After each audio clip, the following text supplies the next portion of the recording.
Room 237 is a Jumperscape audio production. You're a long way from home, stranger. But you are not alone.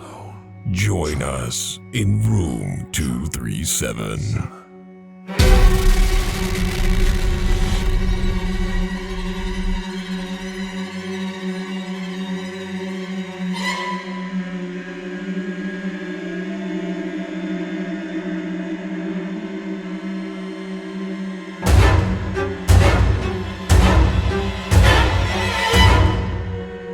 Hello, everybody. Welcome to Room 237 once again. I couldn't think of a funny intro this time. He sat there staring for like a good minute and a half.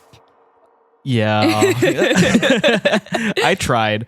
Well, it's me, your boy, it's James. And it's me, Ashton. No guest this week. Sorry. I'm sure y'all were really looking forward to it. But so you're stuck with just us. And you're going to be happy with it. Yeah. Right. But guess what? It's Chucky month. Yay!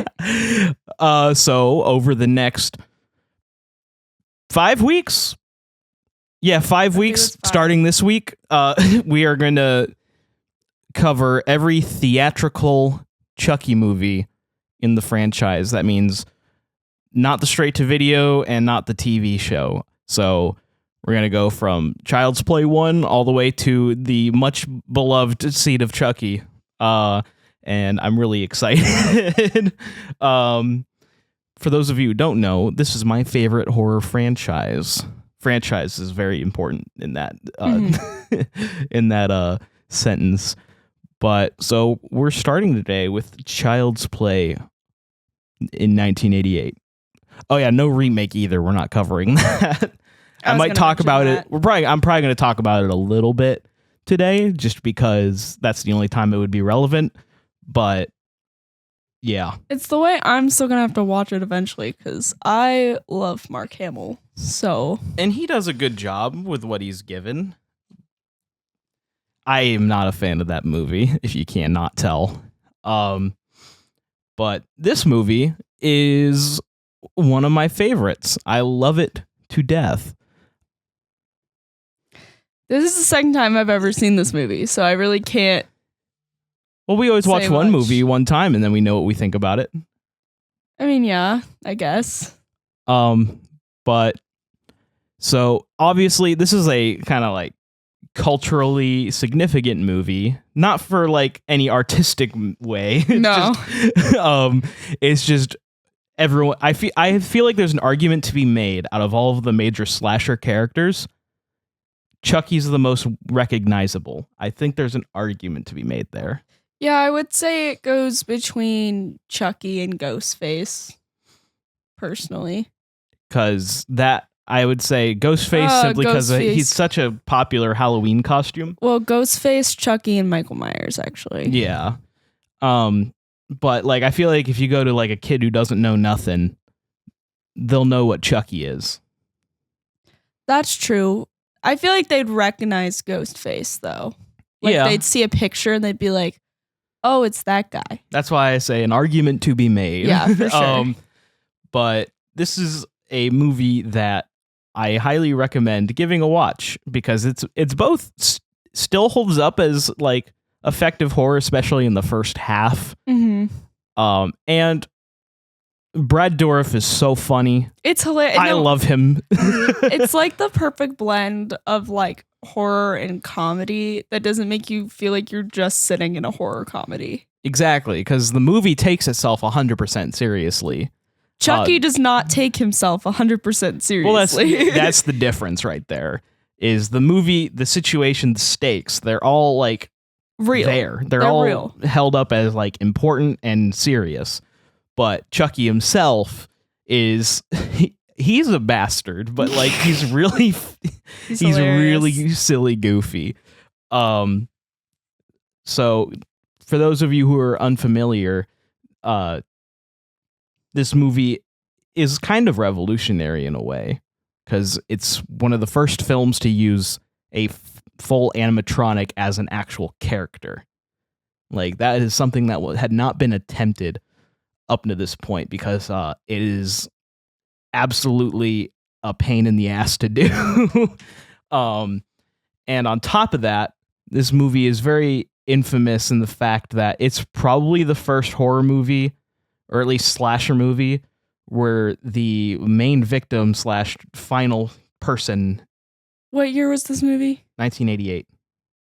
You're wrong. What? Because E.T. is a character. He's an animatronic. Yeah, but the complexity of his animatronics is not very intense. Right, but I'm sorry. I just remembered being traumatized by E.T. once again, and I was like, wait a minute, that movie's older. But I'm talking like a full character with actual intelligent speech and motivations and facial expressions. The animatronics on display are a lot more intense. Yeah, they're definitely more intense. And a lot more difficult to work around because... I would say to this scale would be a better way to put that statement. Because the difference, I haven't seen E.T. in God knows how long. You don't see him actually interacting and touching people and his environment that much. Yes, you do. Okay, does he grab and tackle people? No, he doesn't grab and tackle people. But he does like pick things up and touch people and do things. I would say the right way to put that statement would be this is the first movie to do it to this scale. Smart Alec over here. E.T. traumatized me as a child. This movie Ashton is the burned. Redditor is bursting my bubble. Stop. This movie is burned into my every waking moment, okay? E.T. is in my subconscious scaring me. So, I don't know. It just came up in my brain when you said that. I didn't mean to, have to burst your bubble. But well, anyway, back to Andy Barclay. I just don't want to be spreading misinformation. It's not even really misinformation. It's not. Because E.T. speaks in tiny sentences sometimes. Okay. He's more of just a... Never mind. This is... The movie is named after him. He's a character. He's a fully fledged character. I guess I didn't mean the first, but to this scale. That's what I'm saying. I'm just saying add to the scale to the end of the sentence. That's how you make it more correct. See, I don't think anyone would have challenged me if you didn't say anything. Is the thing. I'm sorry. You should have talked to me now about I look it first. stupid. Then you should have said it before we were sitting down. I don't know. Because I said this before, in private, last time we watched it. I don't know. Maybe I wasn't thinking or was barely listening. I don't know. Oh, Lord. We're having our first argument on air. This isn't even an argument. If I feel attacked. What? I do this all the time. Well, I'm going to say another thing that I feel this movie is revolutionary for, and feel free to correct me. That I'm going to put as many parameters on this as possible.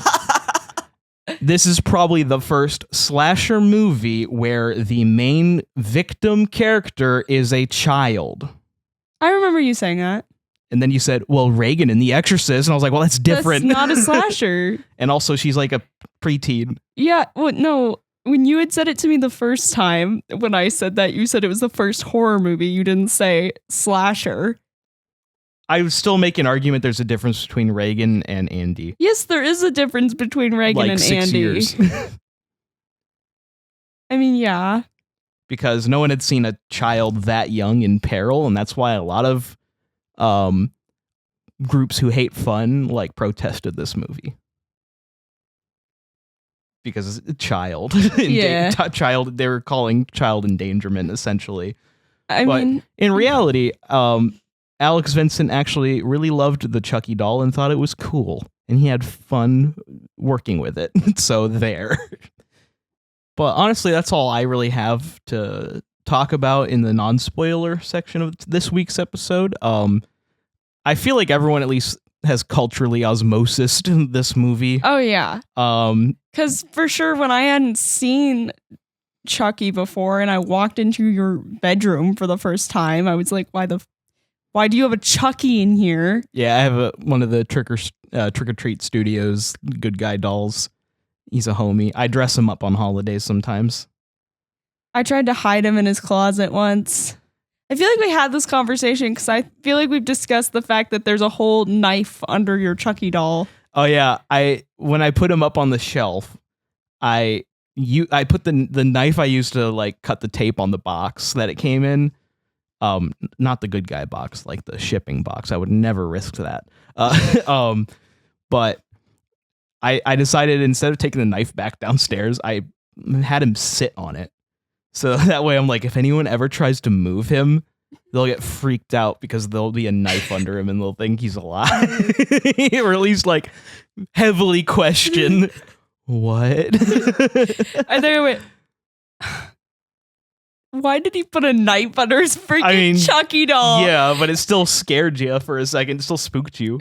Yeah. And then I moved him into your closet and you didn't notice Chucky was missing for a good minute. And I also, when I found him, just kind of said, oh no, did he fall? Because the closet was open still. So I was like, oh no, I hope there's no damage. And I like checked him for damage. It did not work. But I have moved him around the house to scare my mom. That's so mean. Yeah. You guys, his mom is actually like the kindest woman I've ever met in my life. She's like, your mom is such a Pixar mom. My mom's a Pixar mom. That's that's actually the best way to describe her. So the movie. So are we? Do you want to go into our ranking of the movie? This movie's a perfect 8.5 for me. Of what? 8.5. Oh no, I didn't think of something. That's why I was giving it to you. You know this movie inside and out. 8.5 scary good guy mascot costumes out of 10. The TV commercial. Oh my god. Yeah, it was a little obscure. It was, I'd say yeah, like about 8. Hell yeah. Good guy mascot costumes out of 10. So the movie opens up during a police chase. Ooh. It's like Star Wars. We're dropped in the middle of a conflict and we don't know what's up. We just see long hair guy getting chased by short hair guy, and short hair guy says, I've got the Strangler on Wabash and Van Buren, and there. I just love the Strangler. You know what's funny? He hardly strangles anybody. Till the end of the movie. He does? Yeah, but that's because he doesn't have any other way to do anything. I'm talking like franchise as a whole. I don't think he has a single strangulation. No, he has one that I can think of. He hardly. Why is he called the Strangler? Well, and why does a strangler need a wingman? Exactly. Wait a minute. This is so suspicious. What's suspicious? There's no way he's a strangler. No. He does 2 strangles in this movie. Because he does the one in the car and the one at the end. Well, both are unsuccessful. He's such a terrible strangler. But he's used to strangling people as a full-fledged adult. Yeah. Not not even fully a child-sized doll. But the point of the matter is, even the peaks we get at him as a human, he doesn't try and strangle anybody.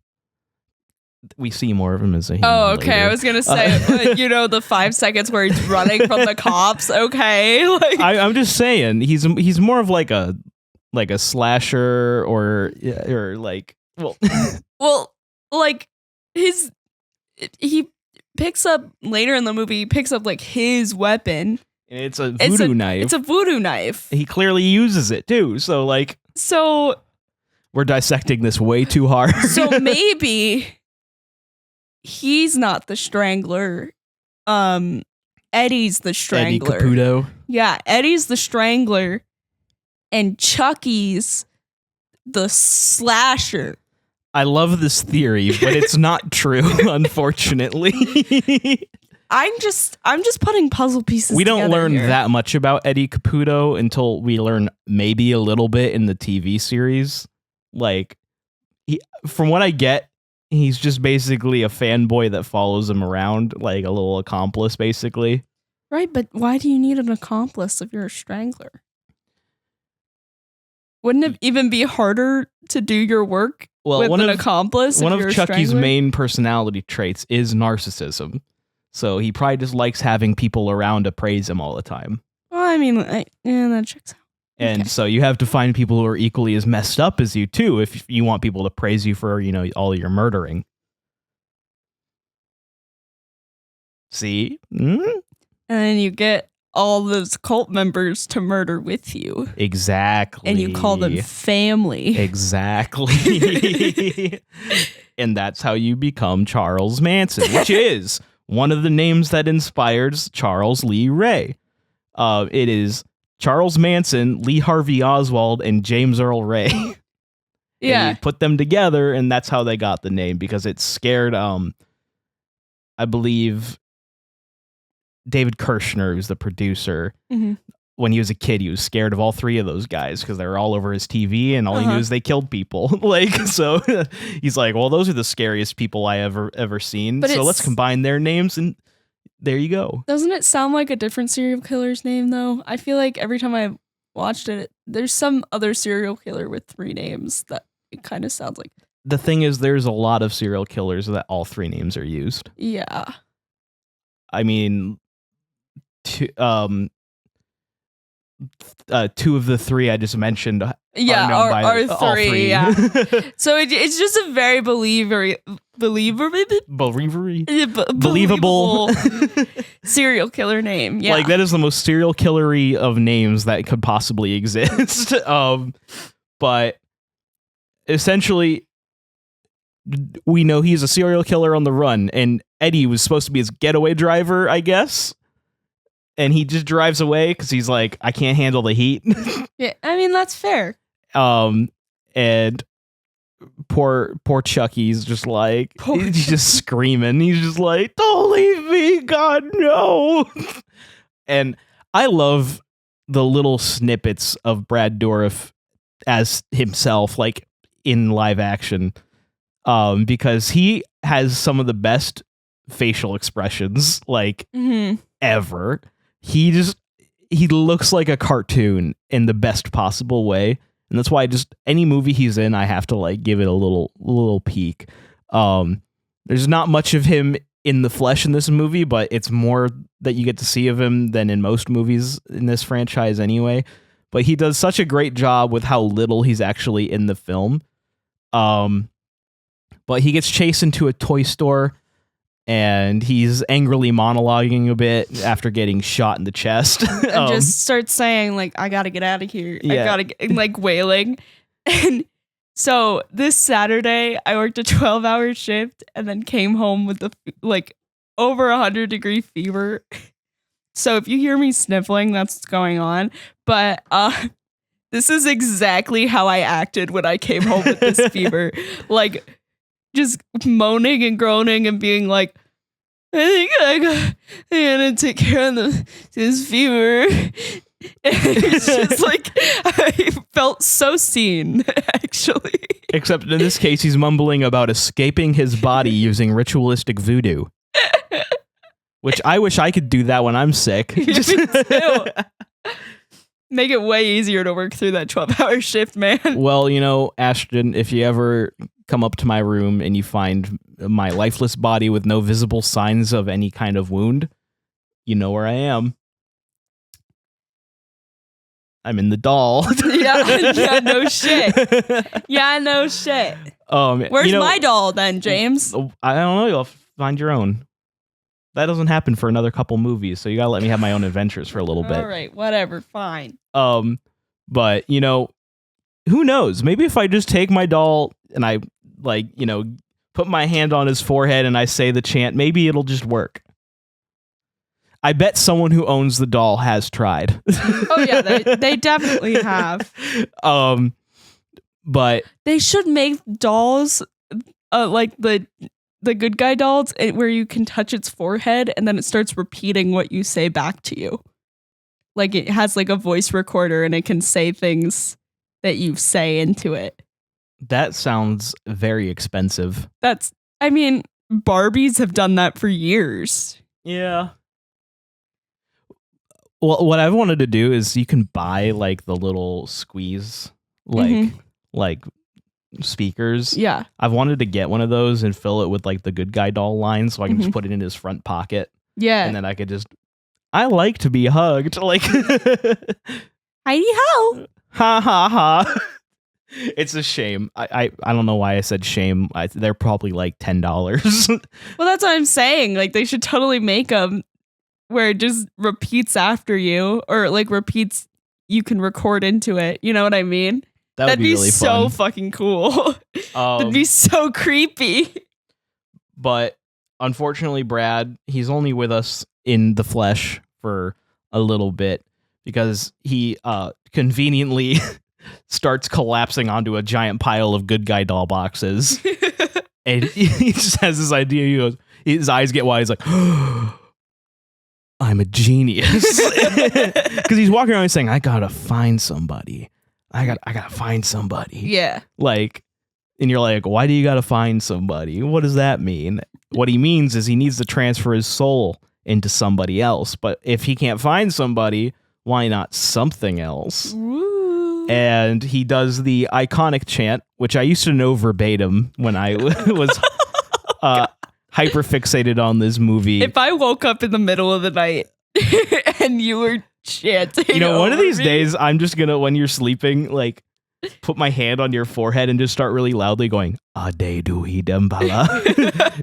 I'm gonna be like, oh shit. The warning signs are all there.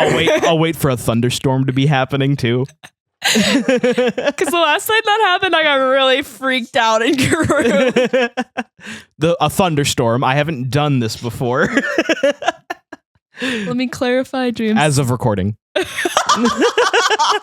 Oh no, what did I get myself into?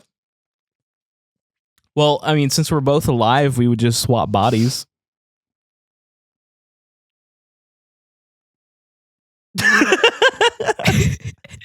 That silence was me thinking. Honestly, not the worst idea. Could give it a whirl. For like a couple days. Just see what the other side's like. I'm not gonna. Never mind.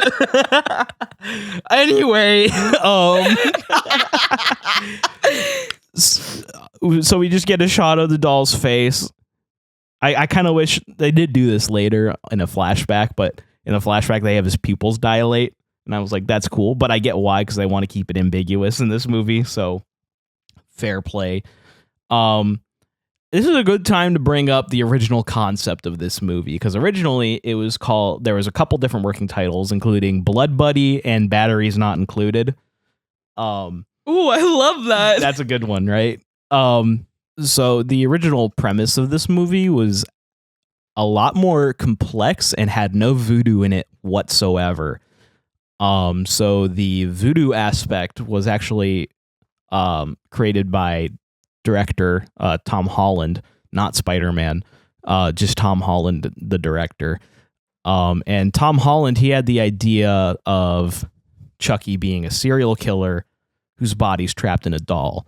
But originally in the script, Don Mancini had it where it was more of a psychological kind of thriller, and Chucky was just the manifestation of Andy's id.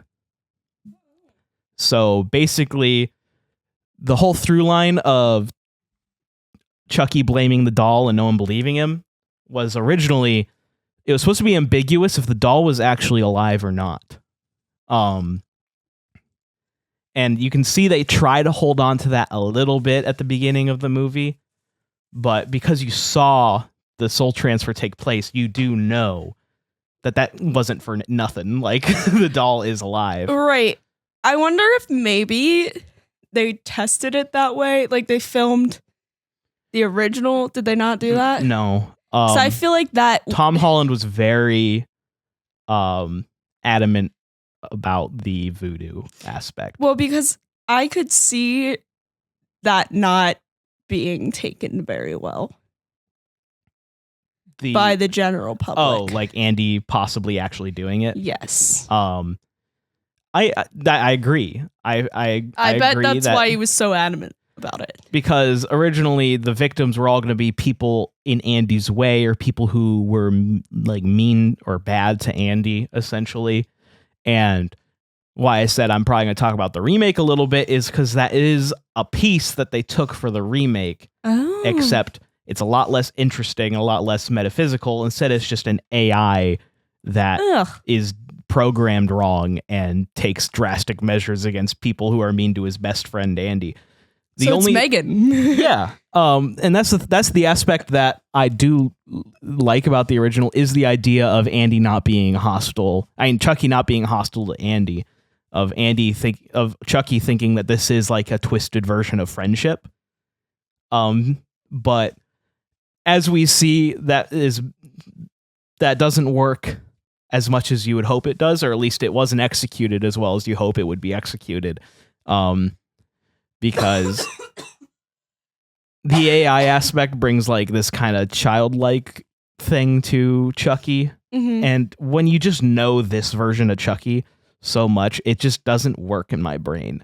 And that's why I'm glad that this is my biggest divide with Chucky as a franchise, because I actually really like the rules and the voodoo aspects. Are they probably incorrect and maybe culturally insensitive? Yeah. But the thing is, I like the rules that are set up in this movie, and they just kind of continually get ripped up and completely trounced on as the movies go on. Like the original trilogy pretty much keeps the rules intact, but pretty much each movie takes something away from the like world building.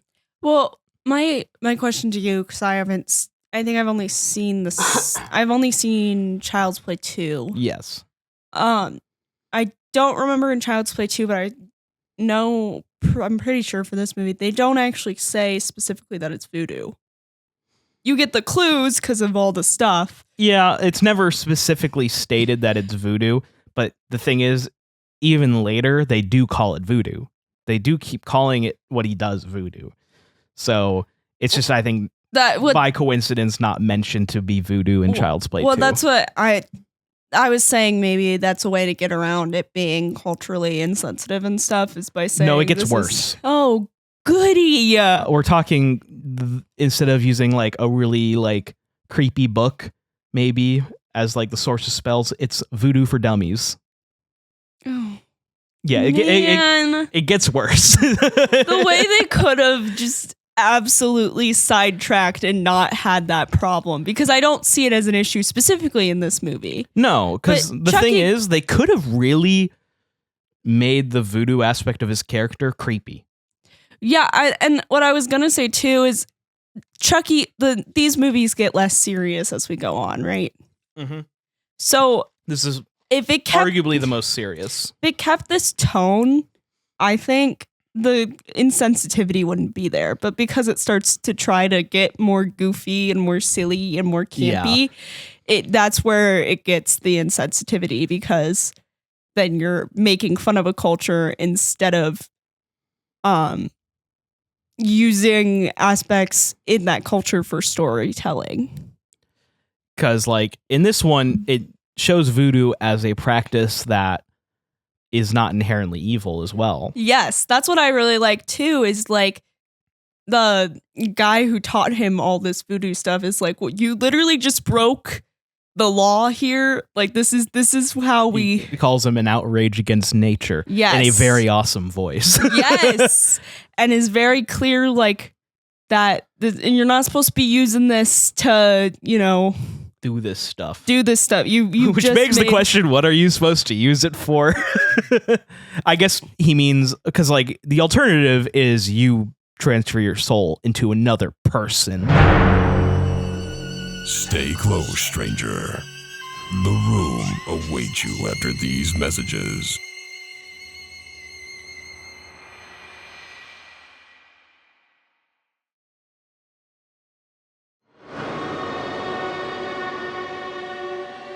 So, in essence, the idea of transferring himself into a doll is actually not as bad, right? Technically?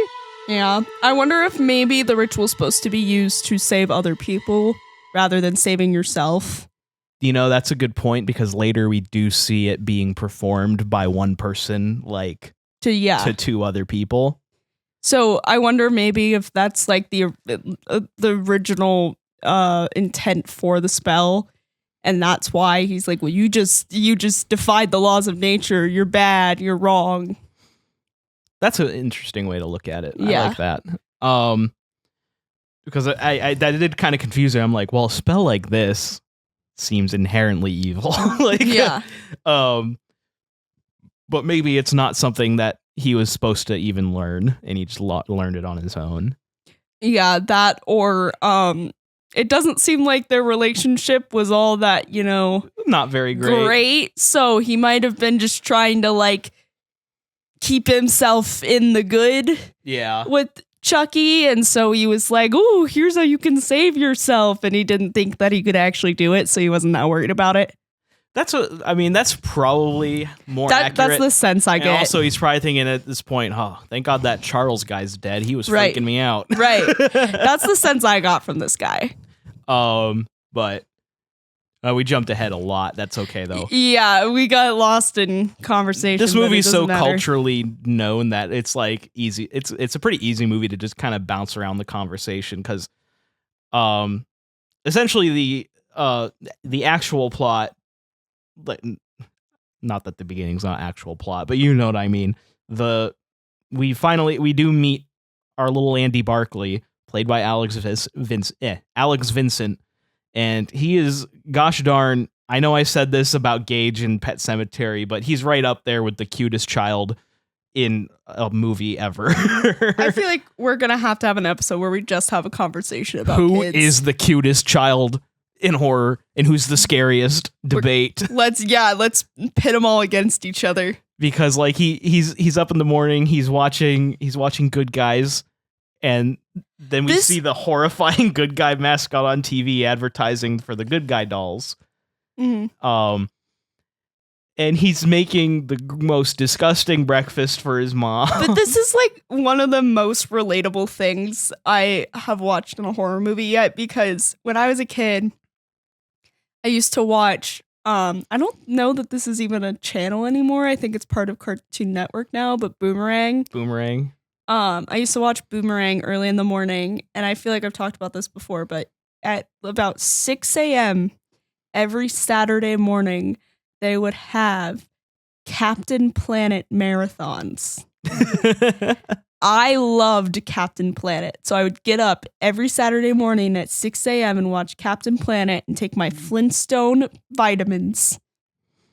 That's how I figured out how to get child-proof calves off, guys, was trying to take my Flintstone vitamins. No. Oh, they were just the chalky ones. They were the chalky ones because my sister has a heart condition.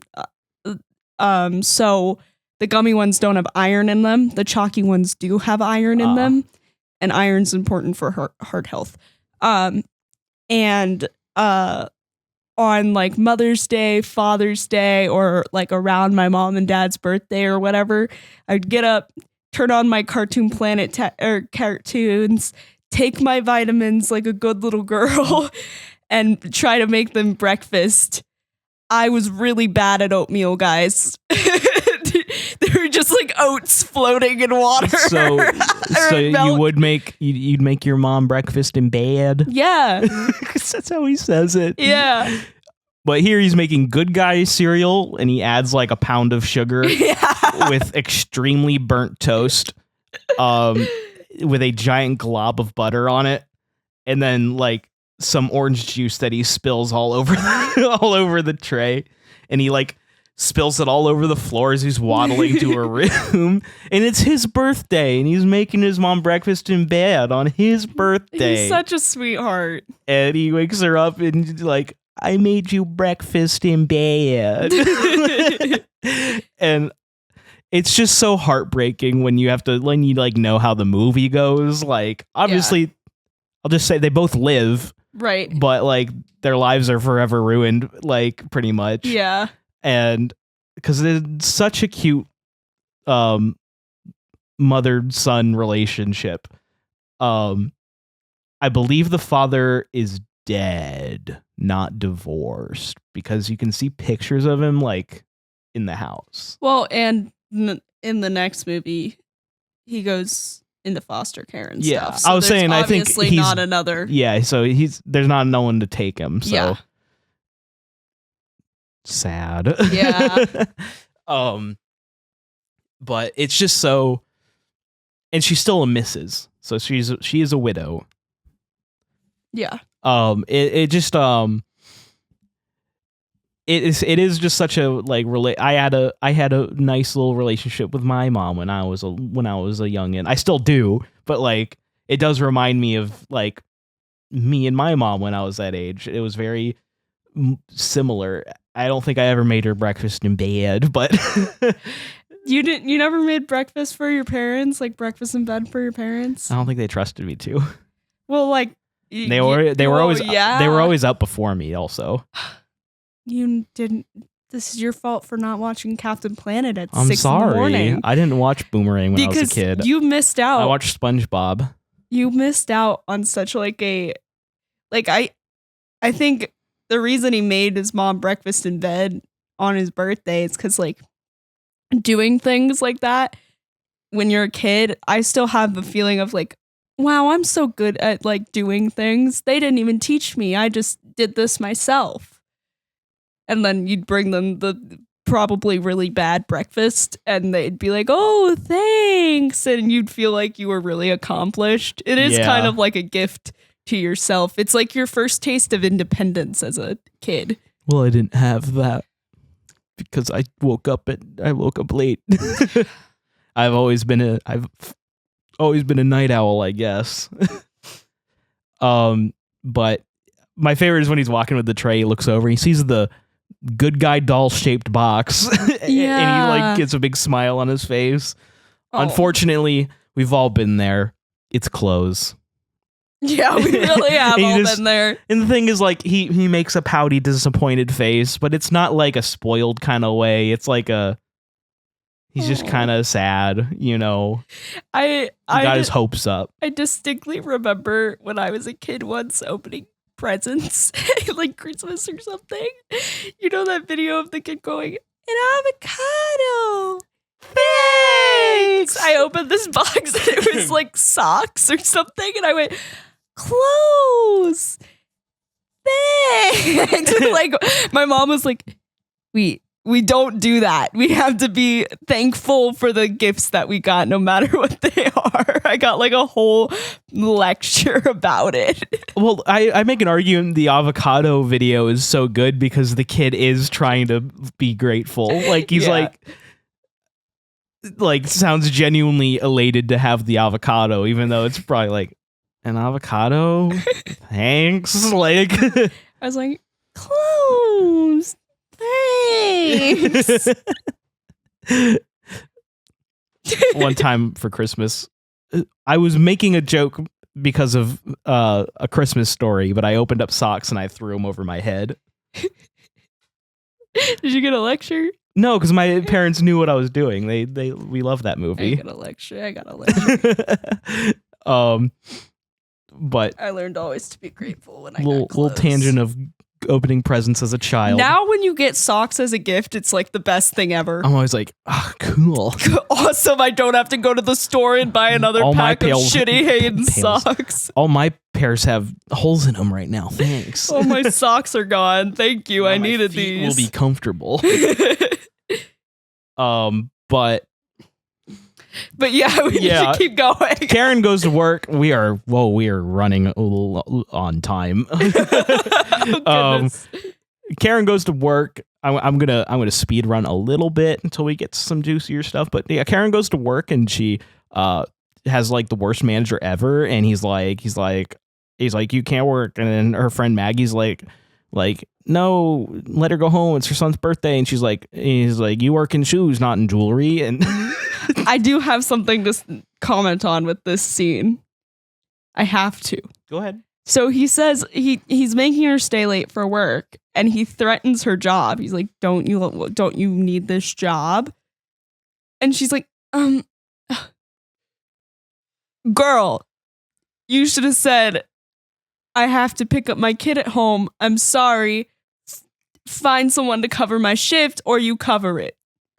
Because the way he just threatened your job for you having to go get your kid, that is discriminatory. I think that's why at the end he goes, well, you can take off at 5, but you have to be back at 7. Also, this is a department store. How much later are they going to be open? Right? Like, if she gets there at 7, are they open till like 10 or 11? Right? It's a department store. Like, I feel like maybe it was different in the 80s, but I feel like they usually close at like 7. I would have been like, oh, are you going to take my job? Then you're going to get a lawsuit. Like, this is discriminatory. Those laws existed. But I just realized this happened after the thing that's more important about this whole sequence. Oh, yeah. We meet Maggie because she's like, there's this peddler who has that doll you want for your kid. And this peddler with the scariest teeth I've ever seen. He's all like $50, and then they're like 10, and then he's like 30, and then it's like, oh, it's too much money, and then they're like, no, Andy wants this, and she buys the good guy doll. Yay! But also, no, because that's Chucky. That's Chucky. And she takes him home, and Andy's like, a good guy. I knew it. I knew you'd get me one. Such a cute kid. He's so adorable. She comes in with the box that's obviously good guy shaped, and he's like, starts running away, and she's like, wait, Andy, no. And he's like, what? Good guys is on. And she's like, this isn't groceries. And I'm like, of course it's not fucking groceries. He was playing coy, okay? I don't think so. I think he's 6. I think he genuinely bought it. I think that he is a smart kid. We know this. Okay, let me put this into perspective.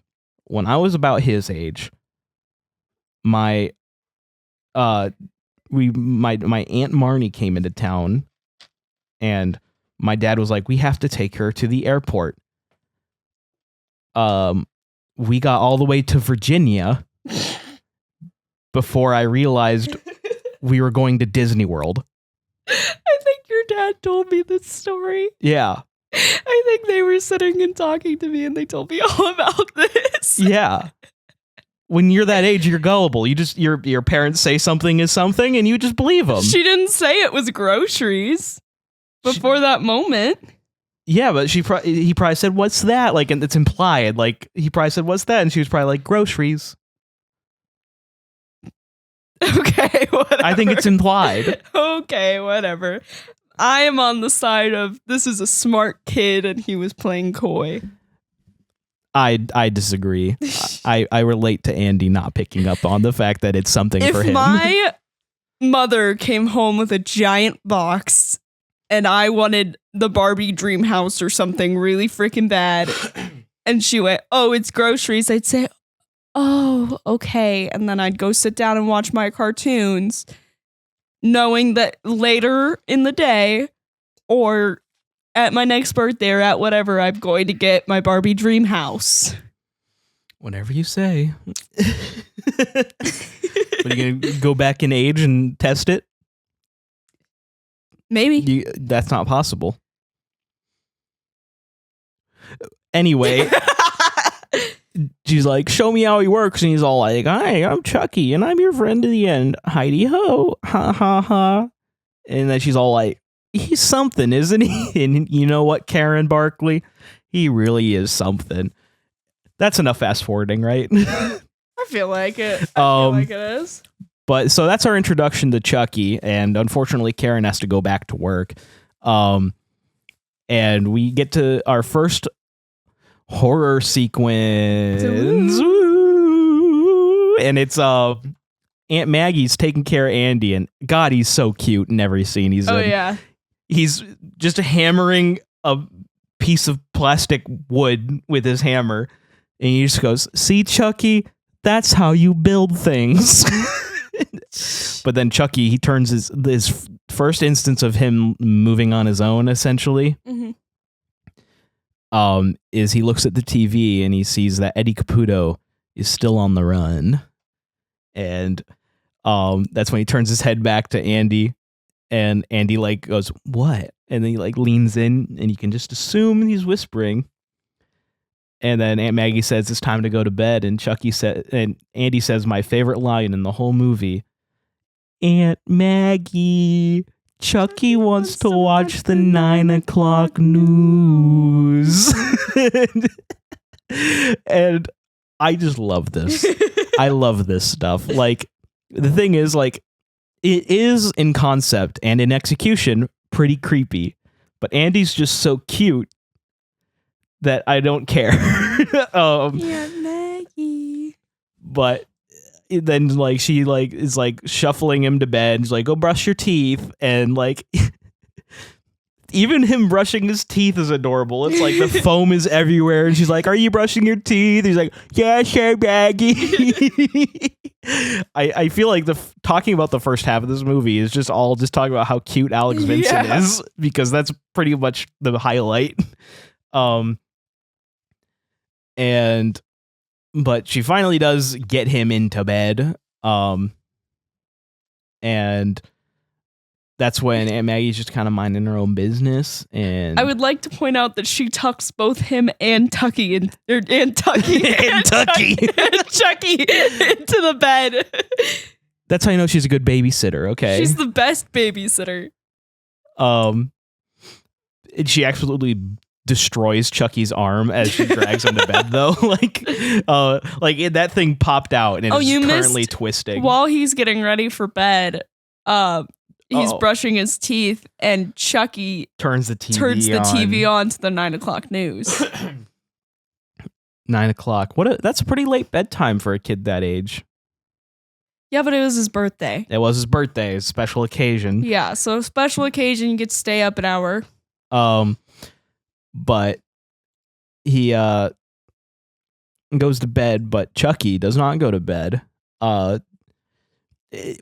It's hard to really describe a sequence like this. It's the things you'd expect. It's noises happening, and she's trying to find where they're coming from. You get glimpses of Chucky like running in the background. He's knocking shit over, and there's flour or something. He knocks. Yeah, that's important. A bag of flour gets knocked over on the counter. Mm-hmm. But all in all, it ends up to one of the goofiest kills in a movie. It's wild that Chucky's first kill is so ridiculous. I mean, I guess it checks out, but she like tries to move a potted plant to see if someone's behind it. She's like, "Oh, scared myself to death." Turns around, stares at what I assume is Chucky winding up like a Looney Tune. Yes. Like, he just smacks her in the head with the good guy hammer, which was made of metal. I guess this is the 80s, so yeah, that checks out that a toy hammer for kids would be made out of metal. Maybe a little late in the timeline, but still possible. Well, I mean, like, up until when we were kids, those like real life construction sets all existed, you know. Yeah, but this is a good guy like accessory. Right, but he still was using it to build like a little toy something. So it needed to be, it was either metal or just hard enough plastic to pound in. It makes a shing sound when he picks it up. Oh, that's right. I forgot the shing noise. So what if that's just the sound that the hammer makes? I doubt it. I wouldn't put it past good guy. But he hits her right in the schnoz /eye. and she stumbles backwards, grabs the tablecloth, and then what honestly looks like flings herself out the window. She had to do a full 180 jump because she's falling backwards. Like, honestly, the trajectory would make sense if she just continued falling backwards, but when she comes out of the window, she's going headfirst forward. Yeah. So she had to you see her start to turn, and then it literally it doesn't look great. It looks like she jumped out the window. If they just left her falling backwards, it would have been fine, I think, personally. I wonder if maybe they filmed the falling stunt first. And then they had to match it. Yeah. I bet that's what happened. Because she falls all the way out the window into a van, and it's actually pretty good stunt. So that's our inciting moment, our ignition of something's wrong. And then we had a moment that we actually had to Google the legality of. But Karen comes home to see the crime scene, and obviously she's reacting to how someone reacts when their best friend dies. But we see the detective from the beginning. He's Mike Norris. He's played by Chris Sarandon, I believe, questioning a 6-year-old without parent supervision or being or any kind of consent, which we found out in Illinois it's legal. It is. So at first we were like, well, that's an oversight. That's illegal as hell. Yeah, it was lawsuit. Nope. In the state of Illinois, a cop can question a literal infant if they wanted to. Yeah, because they don't have to wait, but there's a little bit more rules that I want to get into later because I question if they crossed the line. But they might have had parental permission, so. Because also... I think you made a similar joke. I'm thinking, what if Chucky just kind of went, kid, tell him you want a lawyer. That's what I'm thinking. I'm like, Chucky does not care what happens to Andy. I don't care if he doesn't care what happens to Andy. He's got to at least hate the cops enough to be like, dude, ask him if they have a warrant. I want a lawyer. I think they definitely have probable cause. Yeah. But then you have the time. If the thing about asking, even if they have probable cause, they gotta have some cause that they're searching, whatever. But the reason you ask if they have a warrant is because then it gives you time to find a lawyer. You don't want them searching your house without everything being put into place, because it's gonna protect your ass and anybody else's ass, quite frankly. Yeah, but this whole bit here is pretty much the leftovers of the whole, because there's more of it, but this is pretty much the leftovers of the original plot of the movie. Because at least Andy is pretty much the only suspect. Yeah. Who else are they gonna suspect? But it's funny because she Andy comes out and he's like, I know who did it. I know, Chucky. And they're did it. Oh, sure, kid.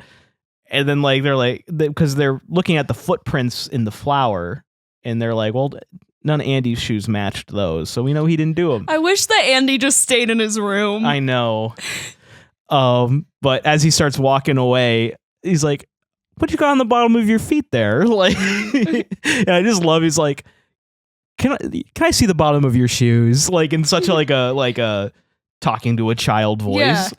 And he's like, oh, what's that? We got a gun, a cowboy hat. Ooh. And Karen shuts it down. Is like, get out of here. No, stop it. But I'm like, at this point, realistically, the next game they'd play is put your hands behind your back. Yeah. Because I don't think they do have enough probable cause to take this child in, essentially. It does look like she just fell out of the window and tripped and stuff. The footprints can be from... But the problem is, they bagged the hammer, because on the body they probably found a wound. Well, I feel like if I were investigating, my first opinion wouldn't be that this child hit this woman with a hammer, especially because that's going to be too high for him to reach. I feel like Chucky must have been standing on the counter. Standing on the counter. Right. But, and I think he had to leap at her for that too, because the counter was too far.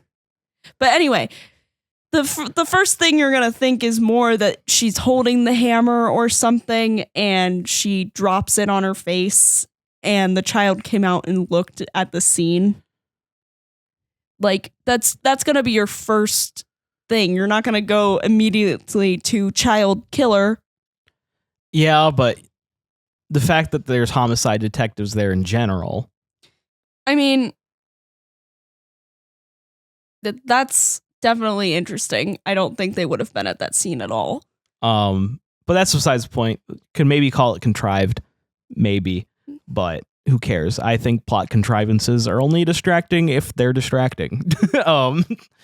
And I do not find it distracting. I was just refuting your point of them taking in the kid. Yeah. Here.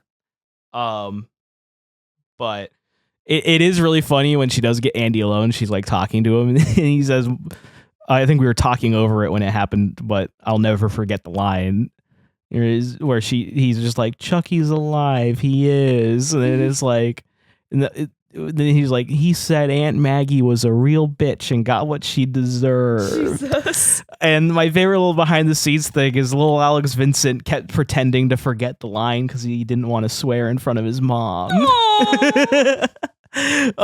But then his mom was like, it's okay, you can say it.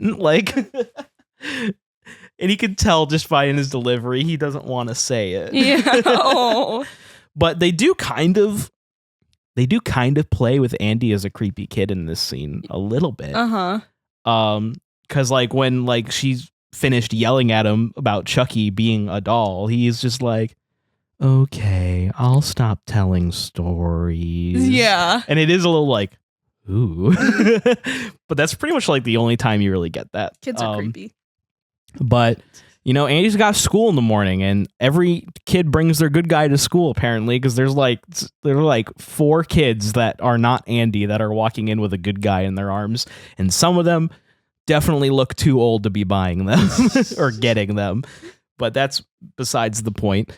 We then get this sequence of Chucky whispering into Andy's ear over and over, and just bringing him out into the absolute worst parts of Chicago. And it begs the question, how did not one adult see this child on the loop by himself, right? And say anything or try to do something before a different kind of adult tried to do something? Because I know that was more regular in the past, but I feel like the 80s is when the protective parenting, especially 80s Chicago. Yeah, I feel like the protective parenting thing started in the 80s, where there's a lot more fear mongering about your neighbors, basically. Yeah. So I feel like it's so weird that no one was like, man, there's a kid here, we should help them. Because of the rise, if you want to call it the rise, but the rise of the serial killer in the 60s and 70s,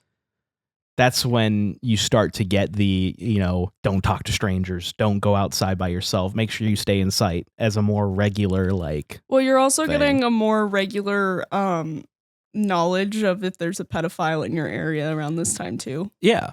Granted, in Chicago, a city that big, there's no way to know. There's no way to know. But you still get notification if there's a sex offender living near you and stuff. Yeah, so but that's why he's nowhere near where he lives. Yeah, no, I know, but what I'm saying is, okay, I was talking about the movie. Oh, I was talking about reality. Yeah. Because he gets all the way out into wherever. Anyone who's from the Chicago area might be like, "Oh, that's this. It's known for all this, and it's terrible." But I'm sure they would. I'm sure this would be an annoying movie to watch with the what are they called? Chicagoans? Chicagoan, yeah. Yeah. Funny, I have seen the apartment building. in real life. Very cool. And I saw Wabash and Van Buren in real life. They're very close. Because I remember when I was in Chicago, I drove past that intersection and I was like, oh, cool. And like literally like 10 minutes later, I'm looking at this apartment building and I'm like, wait, Aunt Maggie fell out of that window. Stay close, stranger. The room awaits you after these messages.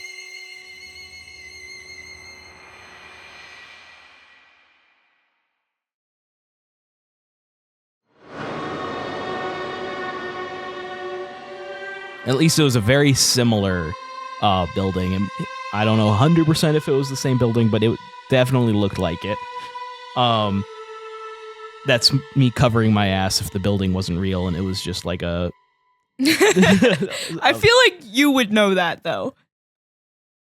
Well, because if the building wasn't I was real. driving, and then by the time I like thought to look it up, I did not like know right, but I feel like was. you have such a general knowledge of this that you would know if that building wasn't real or not. If that building was like a set. Yeah, but I don't think it was. That's like I said, this is me covering myself in case it's not. Okay, I hear ya. Or if it was like demolished already, like that's another possibility. It was a very similar looking building that I swear was the building, and it was very close to Wabash and Van Buren, which we assume is very close to where they live. But anyway, Chucky is here to kill Eddie Caputo. He fills his house up with gas and it blows up, and they blew up an actual real house, and I think that's awesome. You can so tell too. Exactly. Like if it's so obviously real. Granted, this is before, like you can tell, the thing is the alternative would have been a miniature. Right. And you could tell this was a real house. No, you could tell it wasn't a miniature is what I mean. So it also begs the question, there was just this house in the middle of a rail yard, like covered in garbage probably. And they're like, can we blow it up? Probably the last house they hadn't destroyed over there. So they were like, I mean, yeah, go ahead. Yeah, go ahead. It's already rigged, man. But I always love when we blow up a real building. Like, it's so when they cool. blow up the hospital in the Dark Knight, that stuff's awesome. What? The scene. Oh, I thought you were hitting I'm hitting the remote. It looks like you have very strong opinions about what I just said, and I don't know what they could be. It's hitting the remote. But yeah, this is kind of the final straw for everyone's opinion on Andy's sanity. Yeah. Because to their knowledge, to all they can really infer, Andy Barclay just blew up Eddie Caputo's house. Now, that sounds insane. Right. But it doesn't sound as insane as the doll being alive and doing it, to be fair. Yeah. I still would probably buy pure coincidence that he was there over Andy Barclay blowing up the house. But then you add the murderous intent from earlier. Exactly. And why was he even over there? Exactly. But I still, even with that, would be like, this child would not know how to fill up a house with gas to blow it up. I don't know. Kids are interesting, man. But I love this scene where where Karen's like, no one believes you. Like they're at the mental hospital essentially. This is where they're at the police station. Right. That's an interrogation room. They're in an interrogation room, and this is where I question the other half of this law. So basically, juveniles are considered protected persons, and they have certain rights when it comes to being questioned. And this is Illinois state law. So if an officer uses any sort of deceptive practices, such as tell you information about evidence that they know is false, or offer you leniency in exchange for a confession, if they do either of these things, like basically the questioning's not allowed, it's not usable.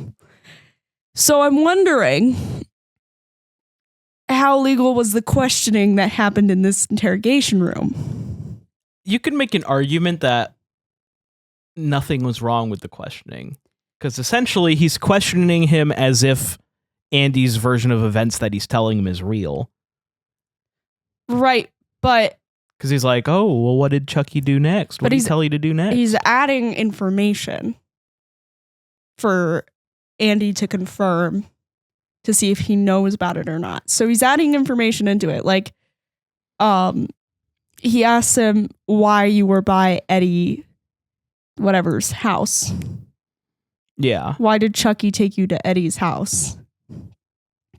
And Andy doesn't have a fucking clue who that guy is. So I would say the question, I'd say that's if this was a court, passes. If this was a court of law, which is not, and I was Andy's lawyer, I would say the questioning is leading. They're trying to lead him into telling them that he knows who Eddie is. Yeah. They're trying to put pieces together, whatever, to like tie them together. So I would say that teeters the line, quite frankly. Teeters the line, I'd say. Good thing this doesn't lead to a courtroom. I'd say good thing this is completely irrelevant to the plot of the movie. But it's still fun to talk about, right? I like finding law loopholes in movies. I was gonna go to law school. I don't know if you can tell. But yeah, I love that Chucky. They're like his mom's like, no one believes you. Okay, just no one believes you. Just tell us what was going on and what you were doing. And then this always cracks me up. He always just turns and goes, "Do you believe that, Chucky?" Like, I love this scene. It's so good. He's so good. And it does make me sad, like, because he's just like starts like smacking him into the wall, like, say something, tell me why you lied about everything. And Chucky's such a smug little bastard. He just goes, "I like to be hugged." What a dick. And because he's teasing Andy right now, basically. He's like, he is doing what Andy said. He's doing it on purpose. Like, so unfortunately, Andy's going to the loony bin. But Karen takes Chucky home, and this is probably the most famous sequence in the movie. She sets Chucky down, says a little snide remark about like, "Yeah, friend to the end." Yeah, sure. Yeah. And then like she picks up the box, and then the batteries fall out of the box. It's so good. It's so good because I remember watching this scene the first time, and I was like, "Oh, is it gonna say like a different name on the box?" Because all the Chuckies, they're not. Its name wasn't Chucky. They're all named something. Yeah, but its name. They all have their own name. Yeah, its name wouldn't have been Chucky.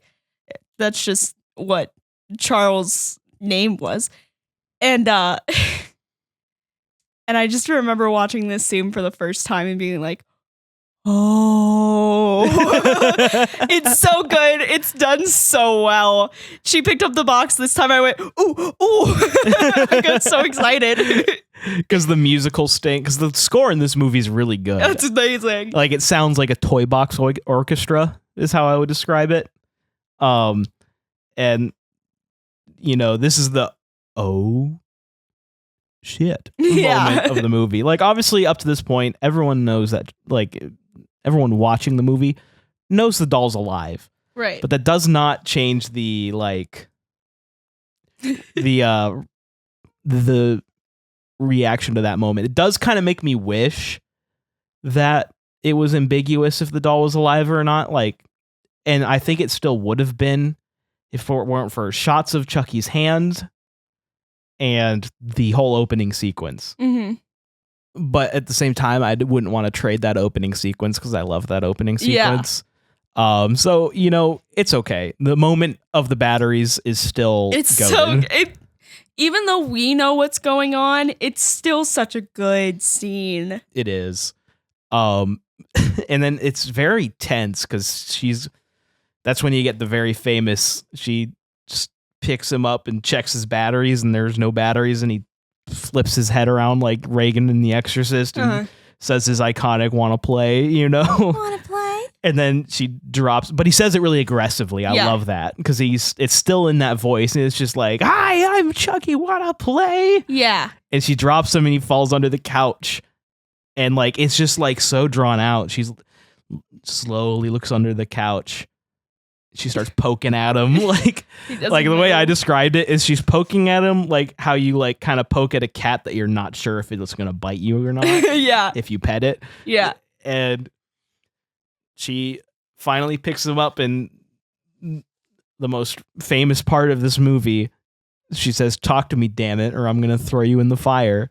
And then we finally get Brad Dourif as Chucky halfway through the movie. Yeah. That's something very unique to this movie, and Curse of Chucky, the first direct-to-video, is not seeing him alive for the first half of the movie. Mm-hmm. And I get why you wouldn't bother in the sequels, but man, I love the build-up because it makes it feel like a big deal when he finally is, right, out and about and like doing his thing. But they have a struggle. He gets away. She fumbles so much trying to get after him. She like falls down the stairs and stuff. I love that he used the elevator, so I'm just kind of picturing in my head him just sitting in the elevator watching her like come down the stairs and like fall over and stuff. That's so comical. I'd kill for that just as like a quick like bonus feature. There is a bonus feature of Chucky doing the commentary of the movie. That's amazing. And that's how I remember. That was subconsciously in my mind just now because he is in the commentary. He's like, "I had so much fun just sitting down watching her fall down the stairs." He's like, watch her fall. Like, it's great. That's amazing. It's funny when like he comes out of the box for the first time. Chucky's just like, look how cute I was. I look like fucking Scarface now. That's awesome. It's great. We'll have to watch it sometime. Like watch some bits of it. That'd be amazing. But he gets away, and her first thing is to go find Detective Mike. And she finds him, and she just does not do a good job of not sounding like a crazy person. Oh my god, she does a terrible job. And he's like, look, he bit me, and he's just like, well, how'd you do that? And I'm like, in my brain, I'm like, fair question, because he's probably just thinking she bit herself to make it more convincing, and it's a pretty gnarly bite. It is really gnarly. How did it bruised? Like, how did it bruise that quick? And why is the bruise that large? Like, he must have been sucking. It still wouldn't be that big. It's a hickey and a bite. Don't ever say that again. Oh man, Kyle, if you're still making that out of context compilation, he must have been sucking is definitely ending up in there. But this begins kind of our CSI subplot, and I love the CSI subplot where basically, like, the thing is, he's a Detective Mike Norris. He's a good guy. He's still trying to help. Yeah. Even though he thinks she's absolutely bonkers. She's like, he in this moment, I feel like he's like, oh, so it's a genetic thing. Yeah. Because he does go and pull Charles Lee Ray's file, and he gives like her some information. No, it's not yet. So she says she's gonna go find the peddler. That's right. Is what happens first. So she goes to go find the peddler, and he's like, "Oh, that is too dangerous. You can't go down there at this time of night." It's also like the romantic subplot, and he thinks she's. They do end up married, though. Yeah, he thinks she's pretty cute, so he was worried about her. So he goes after her when she goes to the dangerous part of town. But But she like goes around this basically homeless town, like, homeless encampment. It's kind of like what are they called? Hoovertown. Yeah, Hooverville. that's what I was looking for. Hooverville. She goes to this like Hooverville, and she's asking about this peddler, and we could see her miming about his teeth, and the dude's just like. He's like, and I'm like, this guy's thinking all of our teeth are fucked up. There's no fucking dental for homeless people. Like, but she eventually does find like the correct alleyway, and I just want to say, as she's walking down, if you look behind her, the best homeless person box fort ever. There's a mattress. And some kind of light in there, like a lamp, like that's pretty high tech. I think it was reinforced with some sheet metal too. Like, just saying. Homeless architecture major? She does find him. He tries to do something icky, but it's okay because Detective Mike Norris knees him in the balls. Yeah, it's a pretty funny scene, actually. He turns into like a 1920s cop in this scene. He turns around, goes pig, and then knees him in the nuts, and then pulls the gun. He's like, "Anyone else want a party?" and they all run away. I think it's because he's playing off of a guy who's doing so much just character acting here. Oh yeah, because then the homeless guy's like, I don't know nothing about no doll. Like it's so like 1930s New York detective movie. Like he's like, oh, you're not gonna know nothing about nothing unless you talk. Right.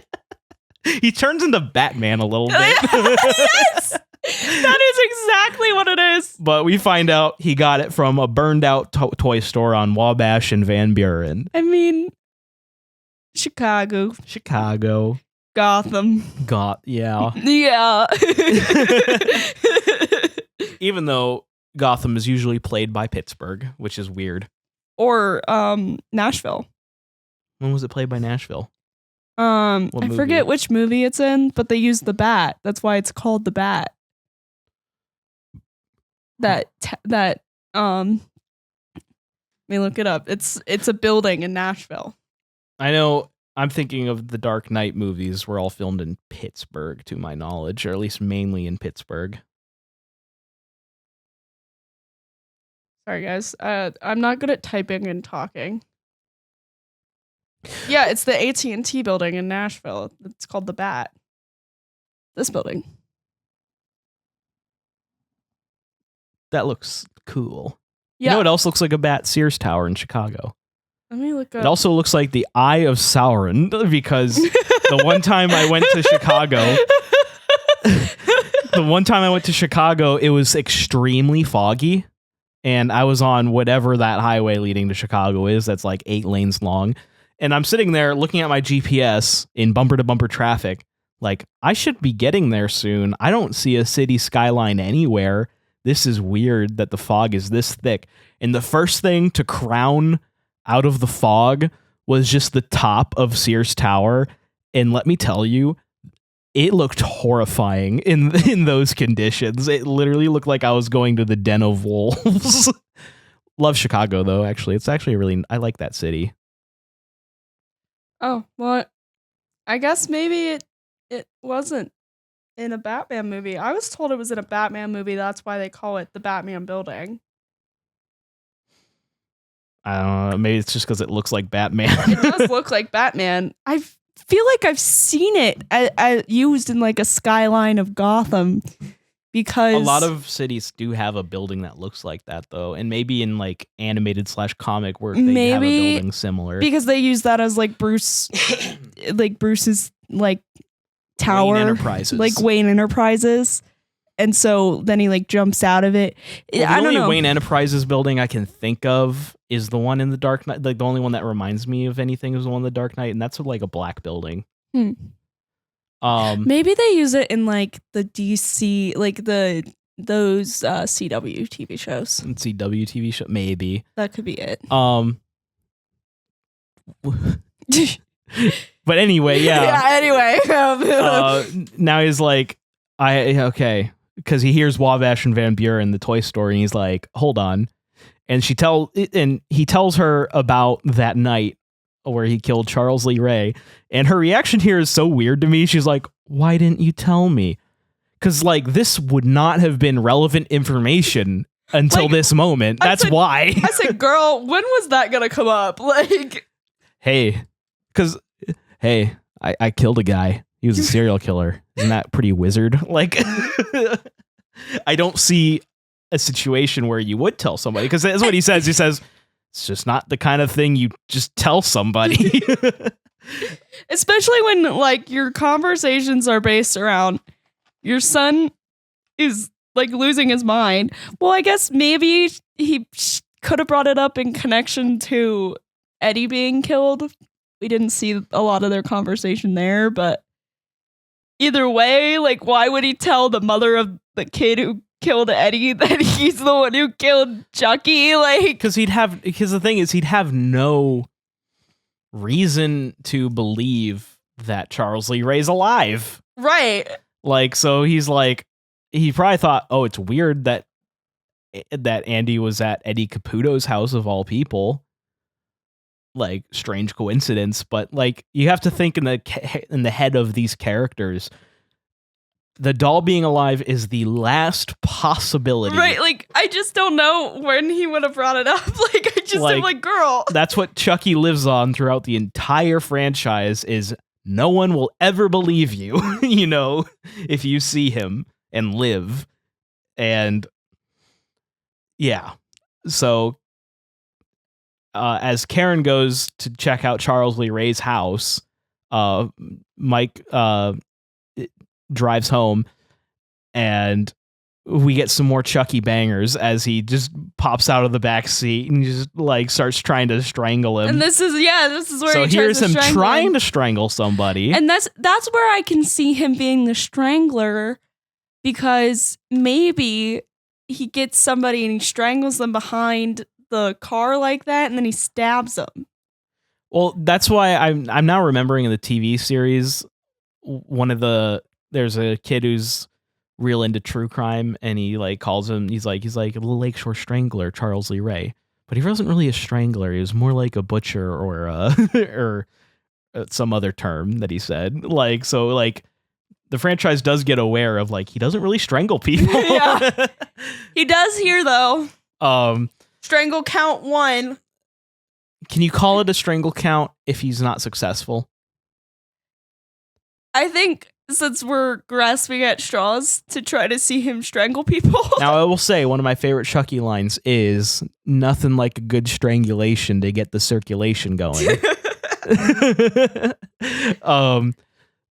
Spoiler alert for a little segment that's going to be at the end of each one of these episodes. We'll get there. But Chucky, this whole sequence is really cool. This car is just going wild through the streets of Chicago, knocking over fire barrels, because, you know, those are just everywhere. And, like, coming into oncoming traffic. And eventually the car does flip on the only empty street in Chicago. Yay! And we get a nice little tense sequence that I can't do justice of Chucky running around the car, like, teasing him, basically. This is important now. He says, as Mike's trying to shoot him, he's like, won't do you any good, Mikey. You can't hurt me. Mm-hmm. So Chucky's under the impression that he cannot be hurt. Yeah. And that he is basically invincible. He believes he is God. But surprise, he gets shot, goes flying and screaming in pain, and runs away like a little bitch. And so, you know, now I believe Detective Norris, he probably believes now. And he ends up kind of sneaking behind Karen at the house. So weird because, like, it's shot like we're supposed to believe that's a threat. Because obviously there's no way that it's shot like we're supposed to believe that's Chucky. But it's really funny to think like, oh no, Chucky's suddenly 6'2", and he cut his hair. And then the jump scare is broken up with Karen, and she's like, oh. But yeah, he doesn't actually explicitly say "I believe you" now in this scene, but he's just like, I did some digging. He's like, I looked at his file and he knows this guy, and they're like, "Ooh, okay, voodoo magic guy." And I'm like, do you want to mention the fact that Chucky just tried to kill you? Like, what? Also, how'd you explain to like your insurance company that your car got totaled? got destroyed by a doll? But that's besides the point. We then meet the man we alluded to earlier, John. That's all we know him as is John. And he's a witch doctor. Yeah. And he has such a cool voice. Like, this is probably my favorite, like, sequence of the movie with Chucky's animatronics. Because he really does just kind of ham it up here. And this is where we get our first good peek into one of my favorite lore bits that they never use again. And that is that the longer that Chucky, because what he's told by John is the longer you stay in that body, the more human you become. And this is the only movie to show that visually. Because as the movie goes, they had multiple different heads for the Chucky animatronic. And as the movie goes, he goes from very plasticky, very doll-like, the way he like looks in the package. And his flesh starts getting a bit more like translucent and like realistic. His eyebrows go from drawn on to being real. Yeah. His hair color goes to a more realistic dark red as opposed to like a bright orange. And his eyes. The best part is his eyes go from just plastic with little drawn on details to this deep, like, bright blue. His eyes are scary in this movie. Like this is the only movie that really has that. Well, and it reminds me of like when I was watching it the first time and he was biting her, I was like, aren't his teeth like fucking plastic? Isn't that doing nothing? And you were like, and I was like, you know what I mean? And then they were like, oh, he's turning, so they're real teeth. Oh, okay. One of my favorite. He does get real teeth too. One of my favorite comedic bits of Chucky actually explains a lot of this too. In the TV series, Chucky has one of the characters pinned down, and he's like, I know. How can a doll this small possibly be so strong? And he's like, this doesn't make any sense. And basically, he just says basically has Dumbala running through his veins. So basically it's magic. That's how he's able to overpower people and still like have the strength of a grown adult and not a plastic doll. Right. Like, because obviously the movie wouldn't stuffed be doll because everyone that. I just remember whenever like as a kid someone would talk about Chucky, someone would always there'd inevitably be the one buzzkill would be like, all you have to do is kick him. And I'm like, no. And also Chucky's an ambush predator. Okay. Yeah, for like sure. that's kind of the thing. He knows how to use his abilities to his like. I guess you could say it's not the size that counts. It's what you make it. It's what you do with it. Well, he says that a lot too. What? I wasn't just making the innuendo. It's also a Chucky quote. Okay. I'll allow it. But the movie kind of starts breakneck pacing right here. Yeah. Because my brain, I'm like, oh my God, we still have so much left. And really, we don't? Yeah, it doesn't do a lot more. So basically, after Chucky talks with the guy, he's like, well, how do I fix this then? And he's not going to tell him because he broke the rules. He's an outrage against nature. And so Chucky pulls out this voodoo doll of the guy. Your own personal mojo, Doc. And just starts breaking bones. Like It's like, I love how he's just like a little shit about it too. He's like, give me that. And he's like, sure. How do you want it? A broken leg?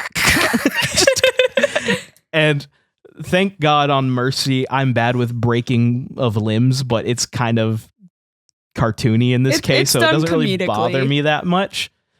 Granted, if you saw like the compound fracture, like the bone sticking out of his pants or something, like when it happens, then it might have gotten me. Yeah. That's what I can't stand is compound fractures in movies.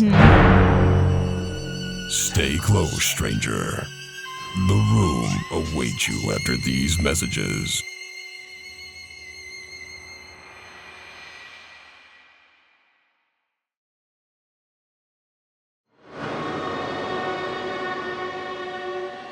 Or real life, because sometimes that happens in sports.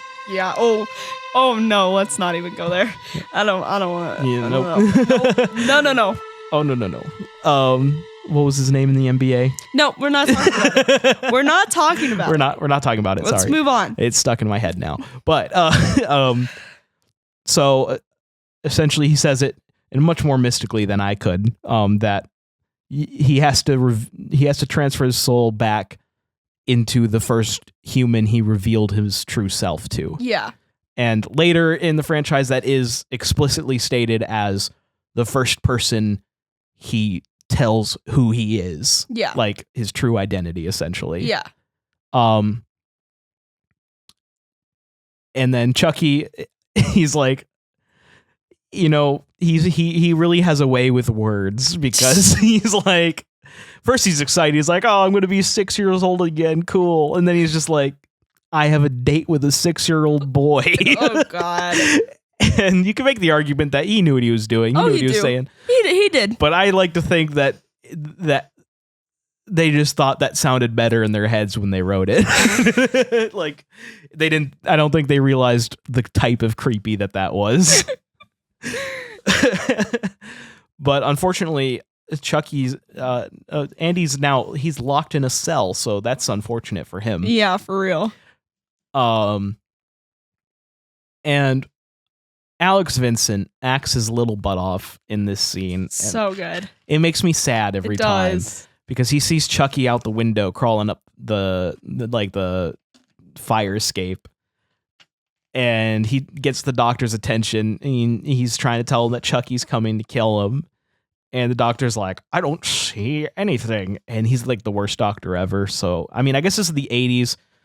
So, like, we've come a bit in mental health services. But I would like to point out that in The Exorcist, The Exorcist 2, which is before this, they had much better psychiatric care already. So I was saying you could suspend your disbelief that at this time that still wasn't great. It's no 1950s, let's just poke your brain with a stick and mush it around. Oh, it's definitely better than that, but in the 80s, you're not going to get great mental health because it's still stigmatized, but it's still a researched study. Yeah. Like therapists and psychiatrists and at the end of the day, you're looking at a distressed child still. Which is, I will say that is something I might have a problem with this movie is it looks more like they sent him to juvie than they sent him to a psychiatric ward because that's not what a children's psychiatric ward is going to look like. It looked abandoned. It did. It probably was what they could get for the exactly. But poor Andy, he starts crying, and I'm pretty sure I saw this in a documentary about the making of this movie, but Alex Vincent, I believe, I don't know if he did this himself or director Tom Holland told him to think about this. If director Tom Holland told him to think about this, then the people were right. No, yeah. Tom Holland is not the nicest human being from what I've heard. So it wouldn't be shocking.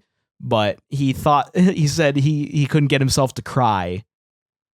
And so he thought of his mom dying to cry. I tried to double search this story to confirm because I don't have access to the special features at the moment. I couldn't find it. So if I'm wrong and you know I'm wrong, let me know in the Q&A section below on Spotify. Thank you. Or the comments if you're on YouTube. Or on Discord. We're on Discord, where you can join us to talk about these movies at discord.gg/Jumperscape. Thank you. But to kind of summarize a little bit, Andy, he does the old pillows in the bed trick to trick Chucky. And he's such a smart kid. He gets out and locks Chucky in. Yeah. But he gets caught by Dr. Ardmore. And not a great way to get caught, because he's holding a scalpel, looking like a little pint-sized psycho. Right. But I guess it doesn't matter because that scalpel is then used by Chucky to stab the doctor in the back of the knee, and then he somehow burns his face to shreds with an electroshock therapy machine. I don't think that's how that works, but it definitely it's gnarly looking. It definitely would not have those levels, that's for sure. And then I would say electroshock would probably commonly be used in an 80s psychiatric ward, so I'll give them that. Yeah, but I just don't think that you could do that with it. No. That's the difference right there. No. If they had him in like water or something, I could believe it. But no, he just turns up the knob and laughs, and like it wouldn't have a setting that it wouldn't have a murder setting. It definitely would not. But then like Alex is like, he's like tripping over things, just like stop. Yeah. Stop. And I'm not sure how he gets out of this predicament though, because he does. It just kind of cuts to Karen and... Well, I thought we saw him running away. Well, he does run away, but... I don't remember how he gets out of it. This movie's original cut, I think, was like 3 hours. Okay, so that I feel like there's a lot of the smaller stuff like that kind of just cut out of the movie. Like originally the scene of Andy crying was a lot longer. Oh. And like really kind of set the seriousness of the movie up a notch because it's just focused on him like crying for like apparently like 5 minutes. Oh my god. But yeah, the movie obviously got trimmed down a lot. But so yeah, we cut back to Karen and our detective going in and talking to John, or going to talk to John and finding him dying.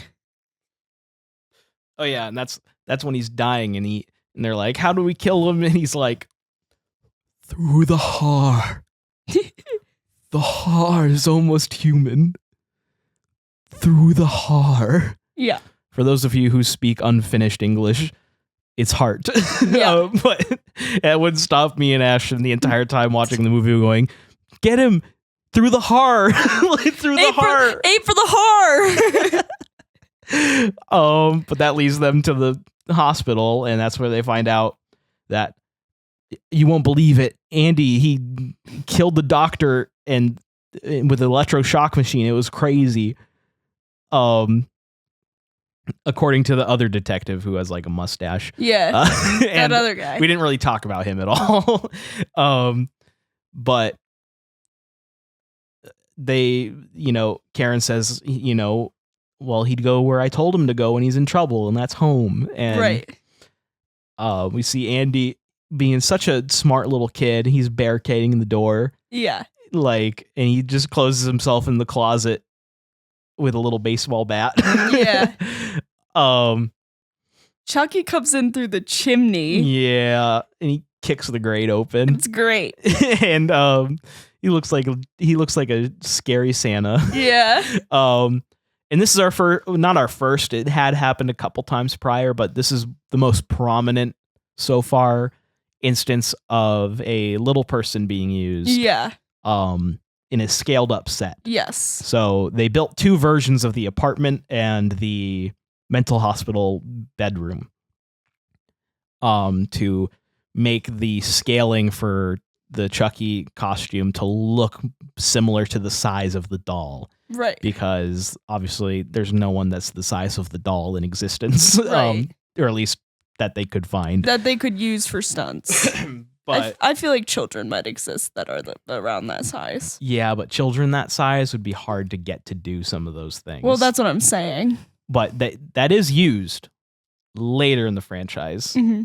And it's adorable. Oh. They have Chucky run to go give human Tiffany a hug. And it's a child. And so he's like...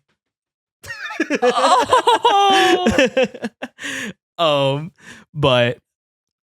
So we kind of get a nice little like spooky sequence of Andy trying to sneak around the house. And then we get Chucky just comes around the corner and he just goes, for the life of me, because I refuse to use subtitles, I never could tell what he was saying. But he just goes, surprise! And then we get this nice little chase sequence. And it ends with Andy getting hit in the back of the head with the little bat. Yeah. After a nice little batter up line. But he starts doing the chant. And the thing is, the chant just slowly devolves throughout the franchise. Mm-hmm. There's so much more like words in it in this movie. And also just with like the lighting and the way his face looks, like this is definitely the scariest version of him doing the chant in all the movies. But thankfully, our adults get back in time to pull Chucky off of him. And, there's a lot of struggle. Detective Norris takes a knife to the leg and then later a bat to the face. Yeah. But then, basically it ends up with them getting Chucky into the chimney. Right. And Andy gets, a one-liner of his own. Would you like to recite? Do you remember it? We're friends at the end, remember? I've done all the quoting. Come on. You're the one who's seen this movie more than twice. Good point. Well, Andy says, "This is the end, friend." Oh, yeah, it's so good. And that's totally how he dies. He definitely catches on fire and dies. That's why, like, totally the end of the movie. The fire went through the heart. The fire definitely went through the heart. The fire went through the heart. Now, logically speaking, don't you think he would have burned enough that his heart would have exploded or something? Or just burnt. Or burned. That's. But then again, we're talking about a movie about a killer doll, so. Well, yeah, and it doesn't seem to get through a lot of like, because there's still a lot of like mechanical parts left of the doll. That's true. So I wonder if the fire just didn't get to the heart. The meat of his body is pretty much still intact. It's just charred. But yeah, so he's alive, and they have a nice little fun time chasing each other around the apartment.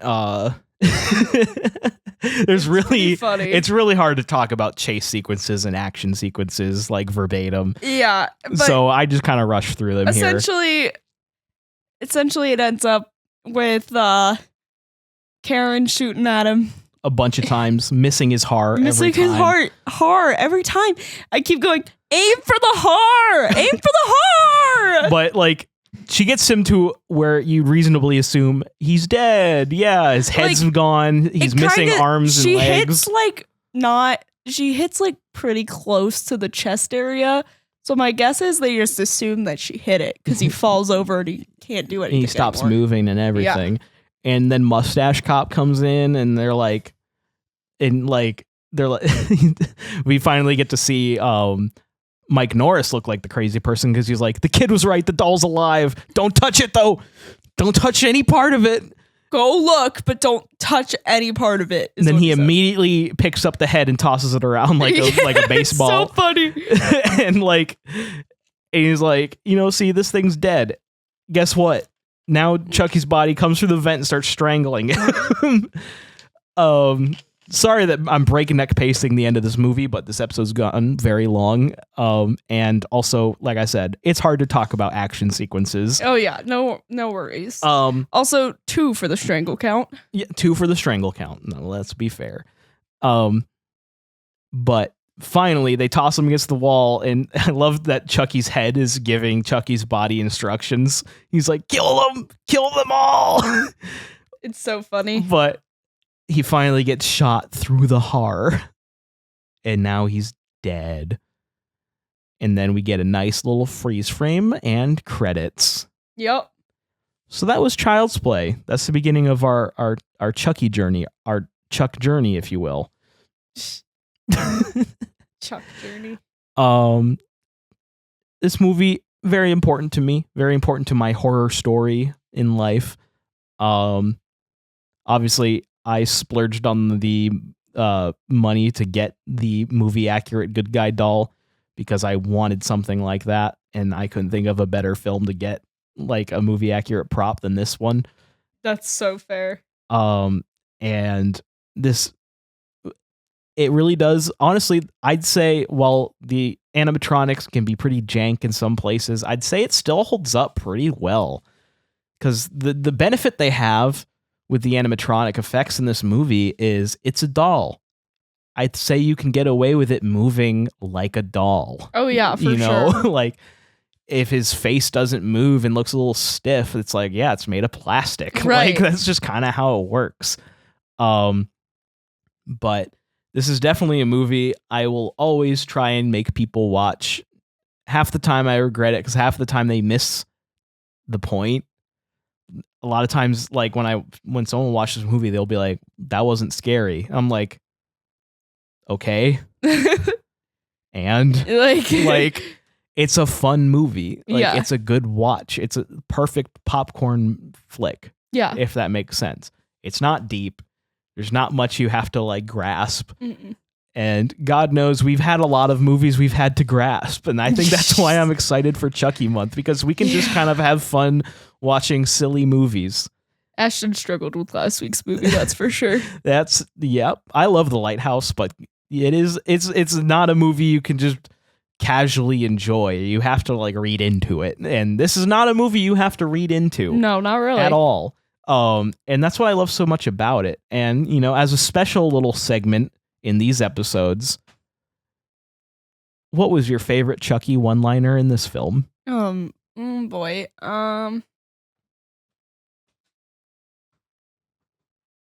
Why don't you go first? Because you know the movie forward and backwards. It's harder for me to like recall specific lines. A few that I love would be his initial awakening, that whole sequence of obscenities he screams. Yeah. Batter Up is really good, but I think one that has aged like fine wine, and its beauty was not pointed out to me until the most recent kill count episodes, like the recounts of the Chucky movies. And that's surprise, because I love it. I think it's the fact that for so long I didn't know what he was saying, and it just sounded like he was just kind of yelling nonsense. But I love surprise. Why do I feel like Andy has better one-liners though in this movie? I like Andy's one-liners better than I like Chucky's. That's fair. You know, I will allow it. Because my favorite's gotta be. But wait, what? What's her name? Aunt Maggie? Yes, thank you. But Aunt Maggie. Chucky wants to watch the 9 o'clock news. That's a fair pick. I will say, now that you know this segment exists, for these movies going forward, I will keep trying. I will say, like, when Chucky says a thing that you think is funny, write it down. Well, I didn't know. You didn't tell me. I know. I came up with this idea halfway through watching the movie. You still didn't tell me. Yeah, because at first I just didn't think about telling you. I was thinking maybe you'd just know one. Well, anyway, do you know you could talk to us? You can talk to us anytime. We are regularly available. You just have to go to discord.gg/Jumperscape and we can talk about Chucky. If you have some strong Chucky opinions or favorite one-liners, we can talk about them in there. Wouldn't that be fun? Discord.gg/Jumperscape. And you know what else you can do? you can submit questions to our Q&A. Whoa. This week on the Q&A, we'll start with Lactating Getter. And he said, why is it Freddy Krueger? Dude, I don't know. Why is it? Oh, that was because the question before it is, what is the hottest horror movie monster in your opinion? Oh, that's right. It's not Freddy Krueger. Go back to last week and you can hear my answer. I forget what it was. I forget too. What was my answer to that? I don't remember. Whoopsie. Oh, I remember what mine was. What was yours? It was the vampires from Trick or Treat. Oh, yeah, it was. Biddies. Yours was some werewolf chick or something. Was it a werewolf chick? What? It was something that I didn't know. It was something you and Austin It was on. werewolves in Trick or Treat. They were werewolves. Were they werewolves or vampires? No, they were werewolves. Oh, they were werewolves? The other guy was a fake vampire. Oh. The guy that they ate. This sounds wild out of context. Yeah, yours was some character I've never heard of before. You and Austin agreed on something. Oh, no. It was I don't remember. Werewolf or something. I don't think it was a werewolf. I don't know. It was somebody's sister or something. I don't remember. Whoops. Dawn of Lactating Moose asks, why did my father leave? We don't. You don't do enough chores around the house and you're annoying. He had to go get milk. I'm sorry. I'm just kidding. I love you. You're not annoying. Why did you need 3 Q&As? Kyle asks. That's because we ran out last week and I didn't notice until halfway through the episode. So as we were recording, I texted you guys in that chat to give us more questions. And now there's a lot more of them. So thank you guys. I'm counting that as a question to save questions. And also this episode's gone long, so we need short answers today. Kyle also asks, what are some of your favorite horror directors? Well, mine would be the obvious picks, probably. I love John Carpenter and I love Wes Craven. But I'd say some more contemporary picks would be like Mike Flanagan is probably like... Mike Flanagan is great. He is probably like this era's like John Carpenter, like in terms of notoriety and work. William Friedkin, who did The Exorcist. That's who I was gonna... I stole... I will cap myself out, so when you have any other answers, you can say some. Well, I would have said, what was his name again? I already lost it. Mike Flanagan? Yeah, Mike Flanagan and William Friedkin. Yeah, William Friedkin. I'm not good at names. I don't like store them very well. And even though their movies are not Ashton's taste, Robert Eggers, I have a huge respect for the stuff he does because, man, that's committing to the bit if I've ever heard it. And I wouldn't really call him a horror director, but Kubrick's up there too. Yeah. He's done horror movies, but I wouldn't call him a horror director. I'd call him a director, which is what you call artsy ones. Do you prefer practical horror effects or CGI horror effects? It's always practical. Practical. It will always be practical. CGI works in action movies, but in horror, if CGI is done wrong, it's done wrong. So my thing has always been practical effects. I feel age better because even when they're old, even when you're watching an older horror movie and you're not really believing in the effects, like it's still an enjoyable thing to see practical effects. And at the bare minimum, you can believe that is actually there. Yeah.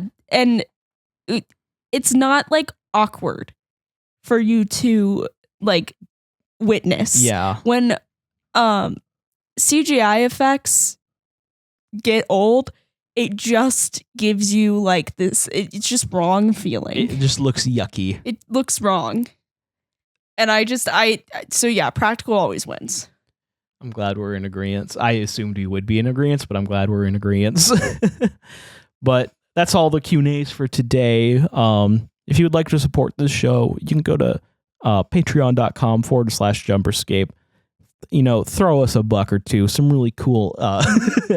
Some really cool benefits you can get on there, including if you join both the Patreon and the Discord, you can be a part of what is now a thing, the Council of Patreon Names. They have their own Discord server where they use it to mess around and fuck with us by changing their names to stuff that's ridiculous, such as "fuck the people in the garage."